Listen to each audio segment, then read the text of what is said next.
Indefinite tense. Past indefinite tense वो होते हैं, पास्ट टेंसेस वो होते हैं जिसमें हम माजी का जिक्र करते हैं। जिस तरह के यहाँ नाम से ज़ाहिर है कि ये पास्ट टेंस की ही एक किस्म है जिसमें हम माजी का जिक्र करेंगे। ठीक है, अब इस पास्ट टेंस में जाने से पहले हमें कुछ बातों का पता होना चाहिए, और वो सबसे इम्पॉर्टेंट जो बात है वो है, यहाँ पर मैं नोट में लिख देता हूँ,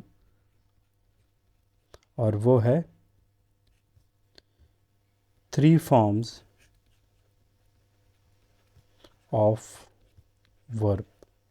किसी भी वर्ब की हमारे पास 3 फॉर्म्स होती हैं, और वो फॉर्म्स हमें पता होने चाहिए। अगर हमें उनका पता नहीं है तो हमारे पास ये थोड़ा मुश्किल हो जाएगा इनको टैकल करना।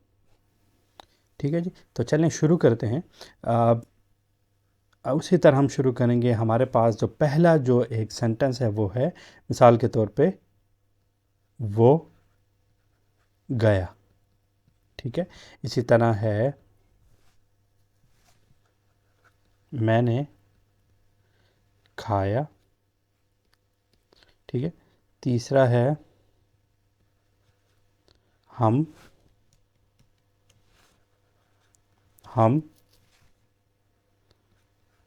स्कूल गए।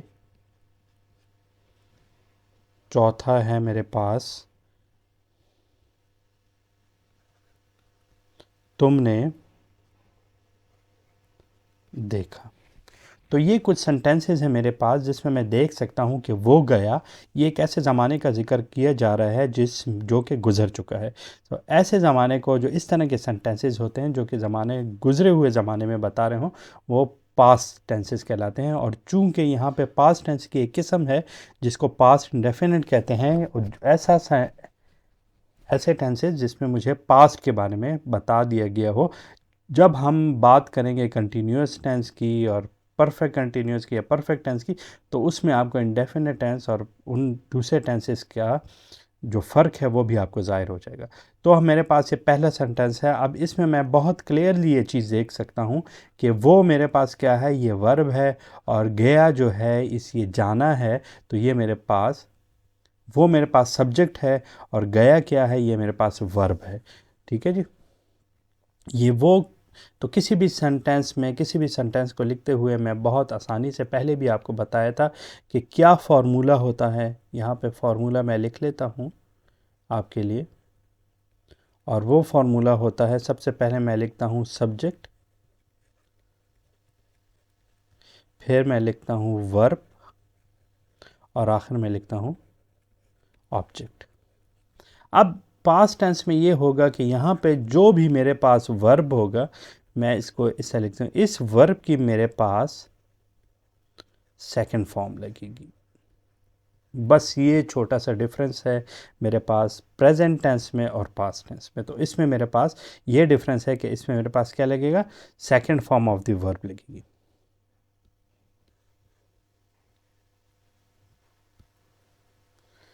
तो सिर्फ यही है जिसको मैंने लिखना है। तो अब इसके मुताबिक, इस फार्मूले के मुताबिक, मैं इन जो मेरे पास ये जो सेंटेंसेस हैं, मैं इनको सॉल्व करना शुरू करता हूँ और इनके बारे में लिखना शुरू करता हूँ। तो पहला जो सेंटेंस है मेरे पास, चले मैं इसके लिए भी ब्लैक ही यूज़ करूँ। पहला जो सेंटेंस है मेरे पास वो है, वो गया। सो मेरे पास वो जो है, ये क्या है, सब्जेक्ट है, और वो को कहते हैं ही, और जाने को कहते हैं गो। ठीक है जी, तो जाने को गो कहते हैं, और चूंकि ये गया है और ये मेरे पास पास्ट में बता रहा है, तो मैं इसमें इसकी सेकंड फॉर्म लगा दूंगा। तो गो की सेकंड फॉर्म होती है गो, सेकंड फॉर्म होती है वेंट, और तीसरी फॉर्म होती है गॉन। सो फर्स्ट, सेकंड और थर्ड। सो यहाँ पे मैं लिखूंगा ही वेंट, ही वो गया। ठीक है जी, मैंने खाया। इसमें आप देख सकते हैं, मैं क्या है, ये मेरे पास सब्जेक्ट है, और खाया क्या है, ये मेरे पास वर्ब है। तो अगेन इसी फार्मूला को यूज़ करते हुए मैं लिखूँगा मैं को आई, और खाया खाने को कहते हैं। तो इसको, इसकी जो फर्स्ट फॉर्म है वो है ईट, सेकंड है एट, और थर्ड है ईटन। तो यहाँ पे आई एट, मैंने खाया। हम स्कूल गए, ये जो तीसरा सेंटेंस है मेरे पास, हम स्कूल गए। तो यहाँ पे मेरे पास आप देख सकते हैं, हम जो क्या है, ये मेरे पास सब्जेक्ट है, और जाना जो है गए, ये क्या है मेरे पास, ये मेरे पास वर्ब है जो काम करना या होना ज़ाहिर कर रहा है। अब कहाँ कहाँ किस चीज़ पे काम करना है होना ज़ाहिर किया जा रहा है, स्कूल पे, और स्कूल मेरे पास ऑब्जेक्ट है। तो यहाँ पे मैं लिख सकता हूँ, सबसे पहले सब्जेक्ट लिखूँगा जो कि हम है, तो वी, और जाने को क्या कहते हैं, चूंकि ये मेरे पास पास्ट इंडेफिनिट टेंस है, तो वी वेंट, हम गए, लेकिन कहाँ, टू स्कूल। ठीक है जी, तो ये इस सेंटेंस का मतलब होगा। और जो फोर्थ वन है वो है मेरे पास तुमने देखा। तो तुमने देखा में तुम क्या है, ये मेरे पास वर्ब सब्जेक्ट है, और देखना है जो यहाँ पे यूज़ हो रहा है, तो देखने को इंग्लिश में कहते हैं सी। ठीक है, सी की दूसरी फॉर्म है, सेकंड फॉर्म सॉ, और थर्ड फॉर्म है सीन।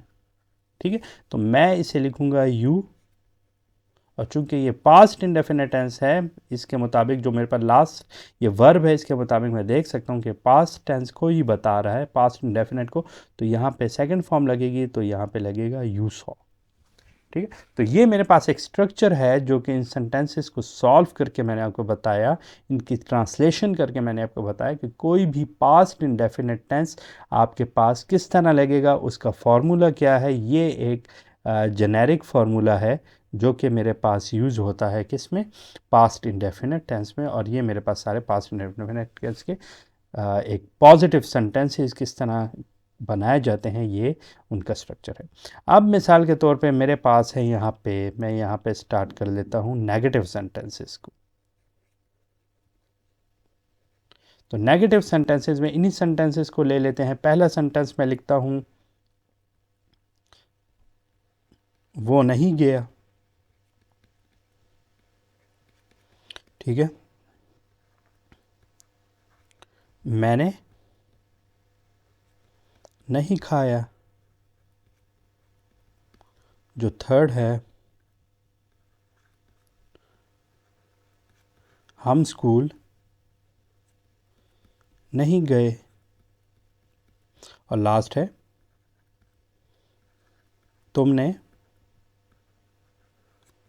नहीं देखा। ये है मेरे पास नेगेटिव सेंटेंसेस, और इन नेगेटिव सेंटेंसेस को सॉल्व करने के लिए भी मेरे पास एक फार्मूला है, और ये मैं देख सकता हूँ कि ये अगेन मेरे पास दोबारा पास्ट में ही बात हो रही है। तो इनको सॉल्व करने के लिए मेरे पास कौन सा फार्मूला है, मैं वही फार्मूला इधर लिख लेता हूँ। सबसे पहले मेरे पास लगेगा सब्जेक्ट, और उसके बाद लगेगा डिड नॉट। बस आपने डिड नॉट लगाना है। डिड नॉट के बाद आपने क्या लिखना है, वर्ब। ठीक है, और लास्ट में आपने लिखना है ऑब्जेक्ट। ठीक है, तो ये आपके पास एक फार्मूला होगा। अब इधर एक याद रखने वाली चीज़ ये है कि जब आपने यहाँ पे डिड नॉट लगा दिया, तो डू की सेकंड फॉर्म डिड है, ऑलरेडी आप डिड लगा चुके हैं, तो इसलिए यहाँ पे वर्ब की फर्स्ट फॉर्म लगेगी। ये बहुत कॉमन एक मिस्टेक भी है जो बहुत सारे लोग करते हैं। तो ये है नेगेटिव सेंटेंसेस का एक कुलिया, एक फार्मूला जो कि आपने यूज़ करना है। तो यहाँ पे हम देख सकते हैं कि वो नहीं गया, तो वो नहीं गया के लिए इसी फार्मूला के मुताबिक मेरे पास जो सब्जेक्ट है वो है ही, और जाने को इंग्लिश में कहते हैं गो, बट उससे पहले नहीं आ गया तो मैं यहाँ पे लगाऊंगा ही डिड नॉट। ठीक है, क्योंकि ये मेरे पास पास्ट टेंस है तो यहाँ पे मैं वेंट नहीं लगा सकता, क्योंकि मैंने यहाँ पे डिड लगा दिया, तो इसलिए ही डिड नॉट गो, ये मैं लिखूँगा। ठीक है जी, आपने देख लिया कि डिड लग गया, तो यहाँ पे पिछली दफ़ा मैंने वेंट लगाया था पॉजिटिव सेंटेंसेज में, जो कि आप यहाँ पे देख सकते हैं, लेकिन यहाँ पे मैंने गो लगाया क्योंकि डिड में मैं ऑलरेडी सेकेंड फॉर्म वर्ब की यूज़ कर चुका हूँ। सेकेंड जो सेंटेंस है मेरे पास वो है मैंने नहीं खाया। तो मैं जो है वो सब्जेक्ट है, खाना है ईट, सो मैंने, सो आई डिड नॉट। जब डिड लगा दिया तो इसके बाद वर्ब की फर्स्ट फॉर्म आएगी और वो है ईट, एट नहीं आएगा। तीसरा जो सेंटेंस है मेरे पास वो है हम स्कूल नहीं गए, सो वी डिड नॉट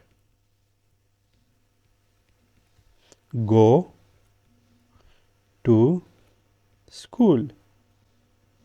जगह ना होने की वजह से मैं इसे यहाँ पे लिख रहा हूँ। तो आप अगेन देख सकते हैं कि डिड के साथ मैंने गो लगाया, जबकि पिछली दफ़ा मैंने वेंट लगाया था जब मेरे पास डिड नहीं था। ठीक है जी, पॉजिटिव सेंटेंसेस में मैंने वर्ब की सेकंड फॉर्म यूज़ की थी।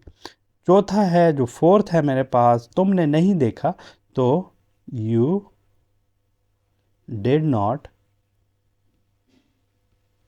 सी। अब यहाँ भी देख सकते हैं मैंने सी लगाया, जो कि मैं यहाँ पे बता सकता हूँ कि मेरे पास first form of the verb है और मैंने सेकंड फॉर्म नहीं लगाई। ठीक है, तो बहुत कॉमनली ये मिस्टेक दोहराई जाती है कि आप डिड भी लगा लेते हैं और यहाँ पे वर्ब की सेकंड फॉर्म भी लगा लेते हैं, तो वो इनकरेक्ट होता है। जो करेक्ट फॉर्म्स हैं वो मैंने यहाँ पे बता दी, और इनको मैं दोबारा भी यहाँ पे बता देता हूँ कि जब आपने डिड नॉट लगाया तो आप वर्ब की फर्स्ट फॉर्म लगाएंगे। सिमिलरली जब आपके पास इस तरह का सेंटेंस आया और तो आप इसके साथ वर्ब की सेकंड फॉर्म लगाएंगे जब आपके पास डिड नॉट ना हुआ। ठीक है, तो ये मेरे पास था नेगेटिव सेंटेंसेस। अब मेरे पास अगर सवालिया जुमले हों, सवालिया जुमले में, सवालिया जुमले से क्या मुराद है मेरी, मिसाल के तौर पे मेरे पास है, मैं यहाँ पे इंटरोगेटिव सेंटेंसेस, ठीक है, तो इंटरोगेटिव सेंटेंसेस में क्या होता है, मैं कुछ एग्जांपल्स यहाँ पे लिख देता हूँ इसी तरह की, कि क्या वो गया और आखिर में क्वेश्चन मार्क।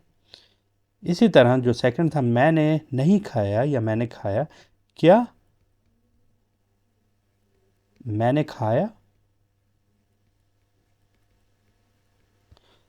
तीसरा जो है, क्या हम स्कूल गए। ठीक है जी, और जो फोर्थ है मेरे पास, क्या तुमने देखा।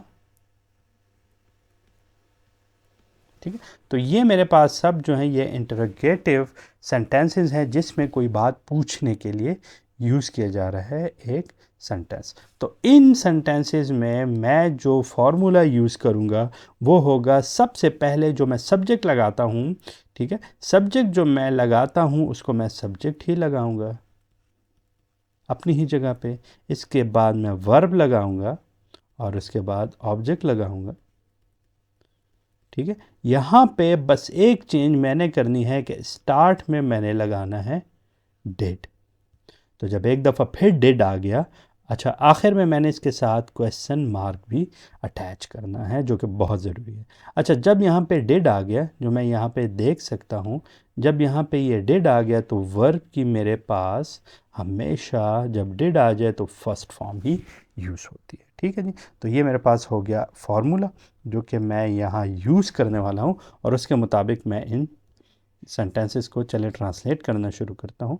तो इसमें मेरे पास है, क्या वो गया, तो वो गया क्या होता है, अगर मैं फर्स्ट से लिखूँ तो वो गया, ही वेंट। ठीक है, लेकिन चूंकि ये सवालिया है तो सबसे पहले मैं लगाऊंगा डिड। जब डिड लग गया तो उसके बाद लगाऊंगा सब्जेक्ट और वो है ही, और आखिर में लगाऊंगा वर्ब। तो चूंकि जाने को इंग्लिश में कहते हैं गो, तो मेरे पास यहाँ पे लगेगा गो, और आखिर में ये क्वेश्चन मार्क, चूंकि यहाँ पे ऑब्जेक्ट नहीं है। अब जब डिड लग गया तो आप देख सकते हैं मेरे पास वर्ब की फर्स्ट फॉर्म लगी। ठीक है, इसी तरह जब मैं क्या मैंने खाया, तो चूंकि ये फिर सवालिया जुमला है तो डिड, और जो सब्जेक्ट है वो है आई, और खाने को कहते हैं डिड आई ईट। ठीक है, डिड लग गया और उसके साथ वर्ब की second form, first form. Did लग गया और उसके साथ वर्ब की फर्स्ट फॉर्म। आपने सिर्फ ये चीज़ याद रखनी है कि जहाँ भी सवालों में, जहाँ भी क्वेश्चन में डिड आ गया, आपने वर्ब की फर्स्ट फॉर्म ही यूज़ करनी है, क्योंकि ये डिड जो है डू की सेकंड फॉर्म है। थर्ड जो है मेरे पास, क्या हम स्कूल गए, तो डिड वी गो। ठीक है, क्या हम गए, तो गो है, ये फर्स्ट फॉर्म ही है किसकी, गो की। So did we go to school, और आखिर में सवाल निशान। अब इनमें सबसे पहला जो स्टेप होता है, आपने देखना है कि कौन से ज़माने में बात की गई हैं। तो यहाँ पे हम देख सकते हैं सारे माजी में बात कर रहे हैं। यहाँ पे गया, खाया, गए, देखा, देखा था, गए थे, खाया था, गया था, ठीक है, देखा था, ये सारे मेरे पास इनके साथ था लग सकता है। अब जो फोर्थ है मेरे पास, इसमें भी आप देख सकते हैं, क्या तुमने देखा, तो क्या तुमने देखा था। आप इससे भी इन चीज़ का अंदाज़ा लगा सकते हैं कि माजी में है। तो इसके बाद आप फिर नहीं, आपने ये फार्मूलाज यूज़ करने हैं पास्ट इंडेफिनिट टेंस के। क्या तुमने देखा, तो फिर डेट, और तुम के लिए यूज़ होता है you. Did you see, so see first form है, तो इसलिए मैं इसी को यूज़ करूँगा और ये मेरे पास सेंटेंस आ। तो इस तरह के जुमले आप इसी तरह ही यूज़ कर सकते हैं जिस तरह हमने यहाँ पे देखा। और यहाँ पे हमने ये भी देख लिया कि किस तरह हम मुख्तलिफ़ सेंटेंसेस जो मेरे पास हों उनको मैं यूज़ कर सकता हूँ और उनको ट्रांसलेट किस तरह कर सकता हूँ। तो डिफरेंट फार्मूलाज भी मैंने यहाँ पे लिखे। सबसे पहला जो ये फार्मूला है ये है मेरे पास पॉजिटिव सेंटेंसेस के लिए, ये सेकंड है, ये है मेरे पास नेगेटिव के लिए, और जो थर्ड वन है वो भी मैंने यहाँ पे दिया हुआ है। सबसे पहले आपने देखना है कि कौन से ज़माने में बात की गई है, और उसका आसान तरीका यह है कि आपने यहाँ पे देखना है कि वो गया तो वो गया था, मैंने खाया मैंने खाया था, हम स्कूल गए हम स्कूल गए थे, तुमने देखा तुमने देखा था। इनके साथ था यूज़ हो रहा है, तो ये मेरे पास पास्ट इंडेफिनिट टेंसेज हैं। ठीक है जी। तो आज हमने बात की पास्ट इंडेफिनिट टेंस की, कुछ सेंटेंसेस जो थे उसके मुताबिक हमने ट्रांसलेट करके देखे। अगली नशिस्त में और अगले लेक्चर में हम देखेंगे कि और बहुत सारे सेंटेंसेस को कि किस तरह उनको ट्रांसलेट किया जाता है इंग्लिश में। उस वक्त तक अपना बहुत बहुत ख़याल रखिएगा और इन चीज़ों को अच्छी तरह से ज़हन नशीन कर लें। और सबसे अहम बात जो यहाँ पे है वो है ये वर्ब की 3 फॉर्म्स। अगर आपको आती हैं तो आपको इन सेंटेंसेस को किसी भी कम्युनिकेशन में यूज़ करते कोई मसला नहीं होगा। मिलते हैं अगले लेक्चर में। अपना बहुत बहुत ख़याल रखिएगा। अल्लाह हाफ़िज़।